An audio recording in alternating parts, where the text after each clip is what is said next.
নতুন একটা রেসিপি নিয়ে চলে এসেছি। মোচা ও মসুর ডাল দিয়ে তরকা, খুব সুন্দর লাগে এই তরকাটা খেতে। আমি একটা মোচা নিয়ে নিয়েছি। মোচাটা এভাবে ছাড়িয়ে নেব। দেখুন এই ফুলগুলোকে খুব সুন্দর করে আমি খুলে নেব।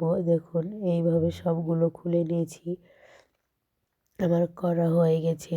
এবার আমি মোচার ফুলগুলো এইভাবে খুলে নেব। দেখুন, আর এই শীষটা এইভাবে আপনারা বেছে নেবেন সব মোচাগুলো। আমার সবগুলো বাছা হয়ে গেছে।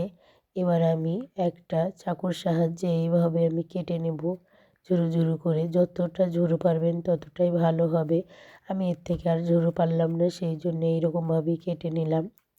তেল দিয়ে নেবেন হাতে, না হলে আঠা লেগে যাবে, এই কষটা কালো হয়ে যাবে হাত। দেখুন আমার সব কেটে নিয়েছি। জলে আধ ঘন্টা মতো ভিজিয়ে রাখবো, কষটা বেরোবে সেই জন্য। নিয়ে নিয়েছি পেঁয়াজের ফুল, ওইভাবে গোল গোল করে কেটে নিলাম। কড়া বসিয়ে দিলাম। কড়াতে পরিমাণ মতো তেল দিয়ে দিলাম গোটা জিরে, দুটো শুকনো লঙ্কা, তেজপাতা একটা অর্ধেক করে দিয়ে দিলাম 2-3টে মতো কোচানো পেঁয়াজ, কাঁচা লঙ্কা কুচি দিয়ে দিলাম রসুন কুচি, আদা গ্রেট করে রেখেছিলাম সেটা দিয়ে দিলাম। ভালো করে ভাজা ভাজা হয়ে এলে আলুগুলো দিয়ে দিলাম। মসুর ডাল ও কলাইয়ের ডাল দিয়ে দিলাম। ভালো করে 5 মিনিট ধরে নাড়াচাড়া করে নিয়ে দিয়ে দিলাম একটা টমেটো কুচানো, পেঁয়াজের ফুলগুলো যেগুলো কুচি কুচি করে রেখেছিলাম সেগুলো দিয়ে দিলাম।